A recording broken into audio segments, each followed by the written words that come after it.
All aboard the struggle train. Choo-choo. Molly Rutter is a woman in her 30s who's made it big on TikTok. I'm talking over 180,000 followers and counting. She, up until recently, was a teacher living in Buffalo after a stint teaching abroad. All of this information can be found scattered across the page and is the skeleton that holds up her very entertaining TikTok. So I did something really toxic. You know how on TikTok, it shows you, on this day, it shows you little memories of your previous TikToks. Well, one of my memories was a video of me and my ex-boyfriend. And so I was feeling really good about it all day. And then stupid me, opened up his Instagram and just stalked him and his wife's content. Worst thing you could possibly do, I know. But it was like this itch that I needed to scratch because I wanted so badly to see him not doing well. And I know that's really, again, messed up to admit. But don't we all do that with our exes? Because someone who did us dirty, we just hope that they're not doing well. Full transparency, I've been on the Molly Rutter train for some time. And I have to admit that she would appear on my FYP and I would then take the time to scroll and catch up on her hilarious hijinks. I never did click that subscribe button for a myriad of reasons, but the reality TV lover in me did keep up with what was happening with Molly.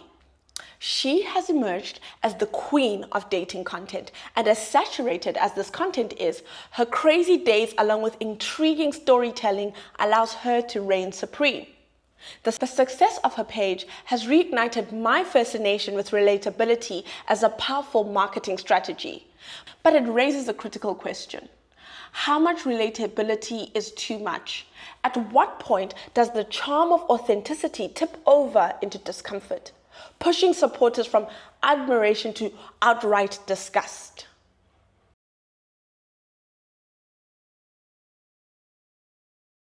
But I don't want to get up. 10 more minutes, Mom. Good morning, Bats. Good morning, Bo. Good morning, Moms. Like I told you, I myself dabble in the Molly Rutter universe. She does remind me of a friend from years past, and I even find myself sharing some of her stories from her videos. The popularity of dating content cannot be overstated. There are many dating coaches, but story times dominate the genre. The hashtag dating storytime trend thrives on milestones, first dates, awkward encounters, messy breakups, and the ordinary context in which these stories are shared, like during breakfast, while doing makeup, or even knitting. By presenting these experiences in everyday settings, TikTokers create an atmosphere of intimacy, making their audiences feel like they're sharing a laugh or a cringe with close friends. What sets dating story times apart is its balance of humor and critique, from recounting disastrous dates to exposing quirky dating app conversations. Users invite audiences into the messy, unpolished side of modern romance. Some even go a step further, creating PowerPoint presentations that summarize their dating lives, complete with stats and compatibility ratings. But it's not all fun and games. The trend also challenges conventional dating norms by encouraging open conversations on serious issues like consent and boundary violations. Using humor and irony, these videos empower viewers to question harmful behaviors and redefine what's acceptable in relationships. Through the relatability of their content, TikTokers participating in this trend are reshaping the narrative around dating. They're building digital communities that feel supportive and validating, creating spaces where audiences can laugh, reflect, and reclaim their agency in the messy, unpredictable world of modern romance. This is the niche Molly sits in. She does not give advice, but she tells a mean story in a relatable and engaging way. She takes the time to take us along with her from when she matches with her future dates on the various dating apps to her get ready with me videos before she heads to the date. She even takes the opportunity to pop in with us during the date, taking any moment whether she or the date go to the bathroom to let us know what's going on. He is adorable, like absolutely adorable. Like, I want to squeeze him. He's so cute. He's definitely like shy and nervous, which is actually really endearing. Big fan, big fan. Vibes are still good. We already talked about meeting up for another date. I'm a little bummed he doesn't want to go to a second location with me, but he does have classes in the morning, so I don't fully blame him. So I think after this, to celebrate a good date, I'm going to go meet up with my friend. A system that can... This date ended terribly. I'll tell you all about it tomorrow. It was so bad in the end. This then culminates with a story time detailing different facts about the man in question, where they went, what activities they have partaken in, as well as any crazy stories that she has from this date. And she has many crazy stories. Ready for a dating recap? This one's a doozy.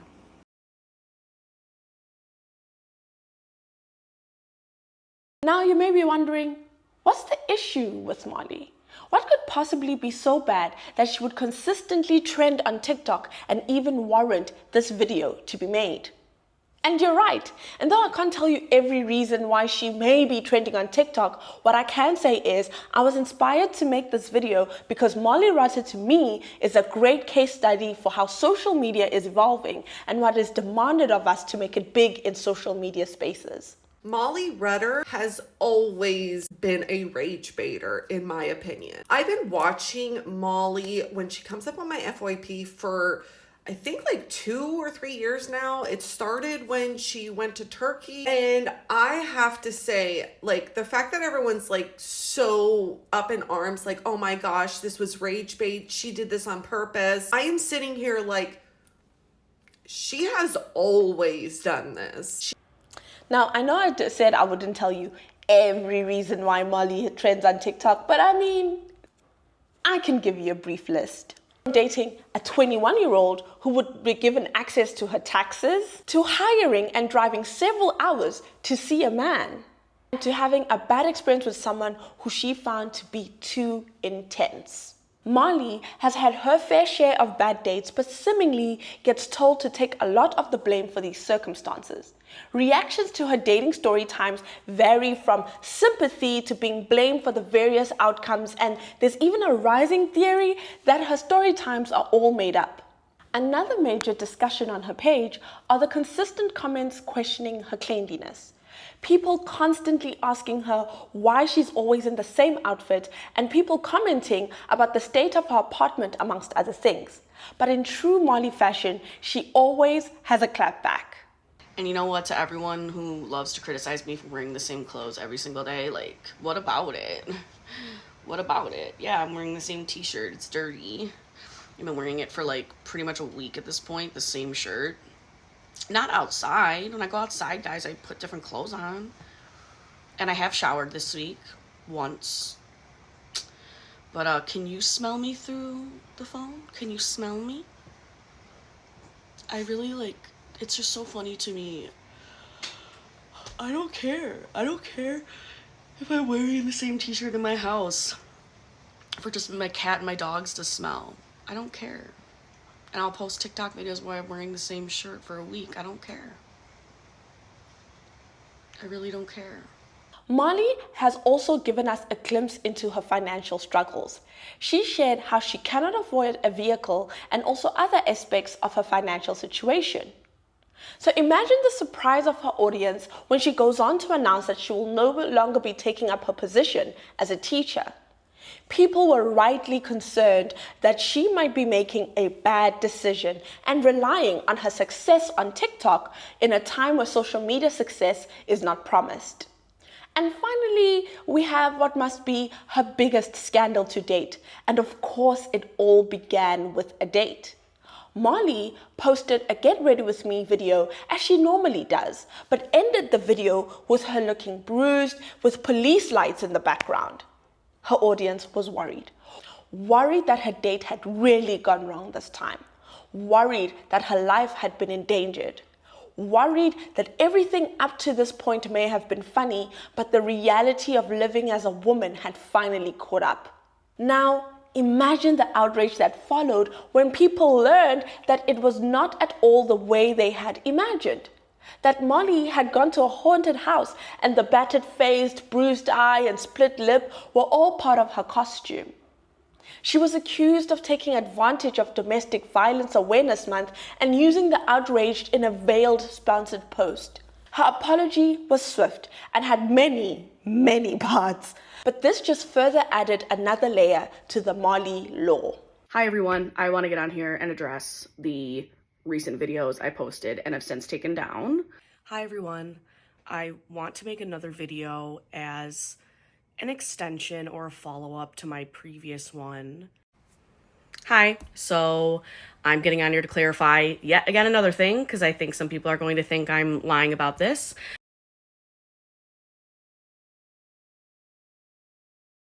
I'm going to take a quick detour and introduce you to another character, Winnie. I have previously stated that dating content, especially story times, are a huge niche within TikTok. And before we had Molly, there was Winnie. Or at least that's how my algorithm presented it as. Before I express myself, I just wanted to put this little disclaimer in that my life does not center around men, guys. I have so much shit going on. And if you were to actually ask the people in my life right now, like my family members, if they knew anything about my dating life, they would literally say no. Now, Winnie is just like Molly. She's a single woman in her 30s who's looking for love. She also finds herself having strange encounters leading to hilarious tales that grip her audience of almost 140,000. Both of these ladies are different sides of the same coin. Funny, relatable, and always having wild experiences that some of us couldn't even imagine. I think I'm gonna leave, but like I need you to pay the bill because I'm not paying the bill. Like I can't afford to pay the bill.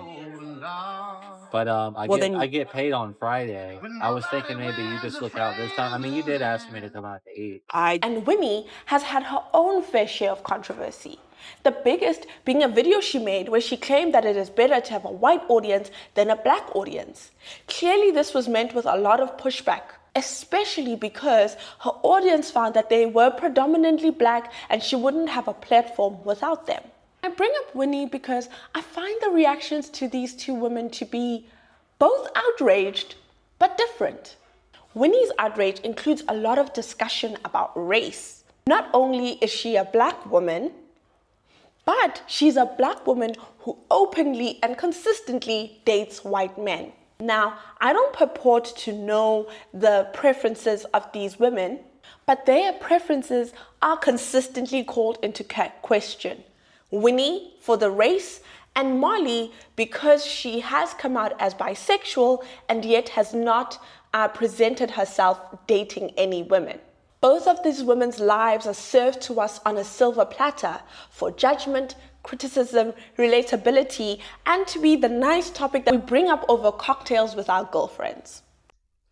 Though Molly is the focal point of this video, I could not help but bring up Winnie to compare and contrast because in my mind, they fulfill the same niche within the TikTok community. Both could be considered plus-size women, both women in their 30s, single, both looking for love. Though Winnie does have a child. And please, take this as anecdotal evidence because this is just what I saw and my experience on my For You page.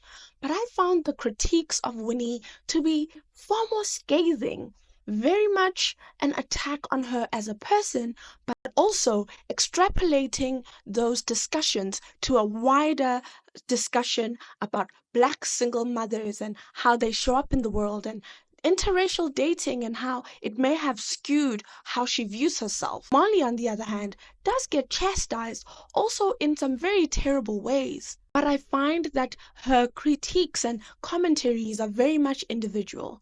Molly is the problem. Molly is the person at blame for her circumstances and inability to get out of them. This is a major difference. And for me, even though these women sit in the same niche, they don't suffer the same punishment or the same fate.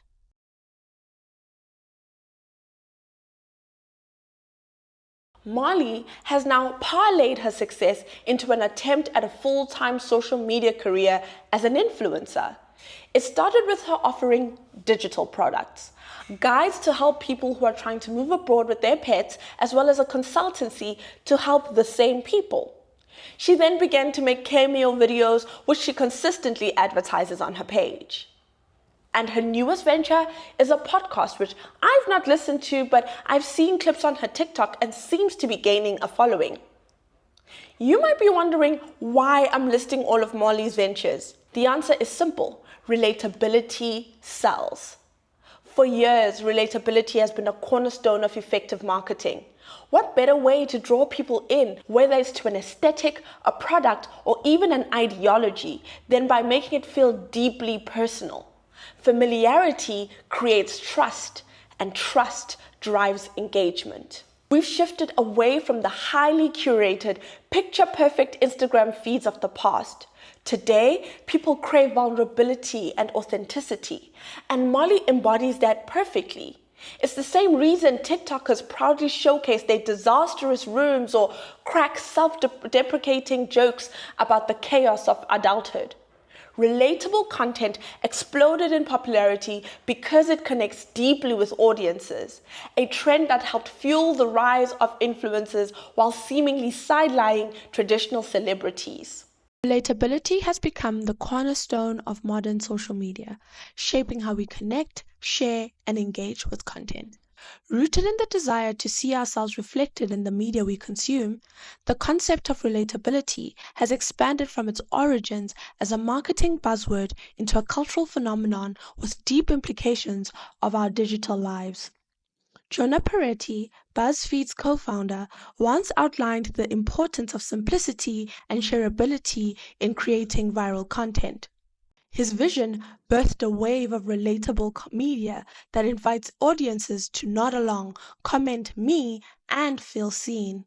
Whether it's viral TikTok trends, heartfelt essays like Cat Person, or even politicians trying to appear like us by live streaming mundane activities, relatability drives both attention and engagement. The trend's appeal lies in its universality.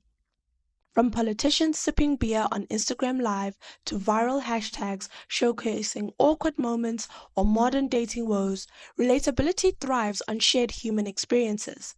On TikTok, the platform's unique intimacy amplifies this effect, creating spaces where users feel like participants in a community rather than passive viewers. Yet, this pursuit of the familiar isn't without critique. Critiques argue that relatability risks oversimplifying art, culture, and connection, reducing them to mere reflections of our own egos. Others suggest it fosters performativity, where authenticity becomes a calculated performance designed for clicks and likes. In the realm of dating content, relatability has reshaped how we share stories of romance, heartbreak, and awkward encounters. It's not just about narrating experiences, it's about creating an emotional resonance with audiences. This resonance validates viewers' own experiences and reinforces a sense of shared humanity. However, it also raises questions about how much of ourselves we perform for the sake of relatability, and how this shapes the way we approach connection in both digital and real-world spaces. As the digital age continues to evolve, relatability remains both a tool and a challenge, driving trends and shaping how we view ourselves and others in the vast online universe. Now, it's not always just about relatability. Think of other big names like Alex Earl, who live lives many would kill to attain, but also drop gems like this. For my 22nd birthday, I balled out. I got this retrofit dress and got a little sick and so I puked on myself a little bit. You know what? It happens. When I got back to my house, I put it in this bag and I was like, I need to get this dry cleaned because I don't want to throw this dress out. It was so nice and so expensive. Now, this was my last semester of my senior year of college. I was really busy running around, and I honestly just kind of like left this bag in the corner of my room. It didn't like smell or anything. It's fine. I didn't know it was there. I graduate and I'm like, oh my God, I never got this dress dry cleaned. So I took it with me when I moved to my new apartment, still in the same like shopping bag. When I moved into my new apartment, I hired like organizers and cleaners to come hang everything up, but someone took that dress out of the shopping bag and hung it up in my closet. Now, clearly, if they're hanging it up in my closet, it's not like it was like disgusting, like you didn't really know. There was just a little bit of puke on there. I had absolutely no idea this was hanging in my closet. So that's why when I was shuffling through, I saw my puke dress, I was like, there is no way that is hanging in my closet. I'm not that filthy and unhygienic, but I thought it was funny. And if you don't think it's funny, then this story is not for you. But yeah. So it's the relatability of partying too hard on your birthday and being forgetful. But then there's the aspirational twist, like having the means to hire professional organizers when it's time to move. It's a blend of just like us and living the dream. We've also seen countless influencers and celebrities take to social media to confess shocking or even downright gross truths about their lives, only to keep gaining followers and cashing in. Relatability, it seems, has a remarkable ability to outweigh almost any flaw. Now, I'm not accusing Molly of planning to use this relatability strategy, but it is a major factor in her popularity. What I do think is missing from this winning formula is the aspiration. Molly lives a normal life, and even though that may initially get people in the door, it also lets hate watchers in as well. People that are skeptical or disgusted by what they view as oversharing and not having the palate cleanser that others may have may be the reason Molly finds herself constantly criticized and having difficulty in expanding her platform.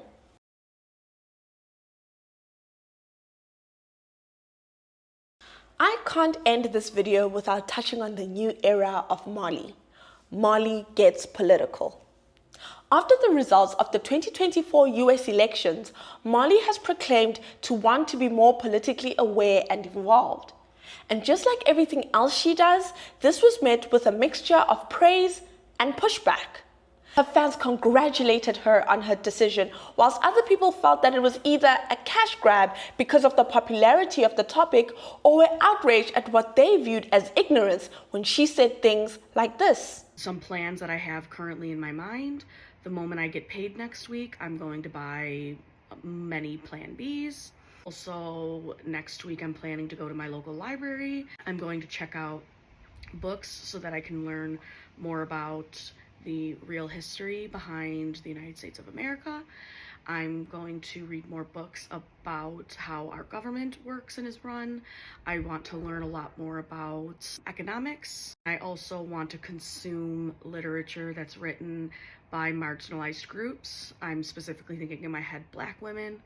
I'm also thinking about Black women in terms of consumer items that I promote on my TikTok. These are just things that are spinning around in my head that I know I'm personally going to do to take action.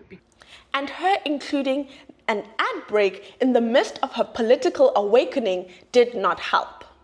The world might not feel too bright right now, but I got a Christmas tree in the mail from TikTok Shop. I think my soul needs it. The Molly Rutter story is far from over.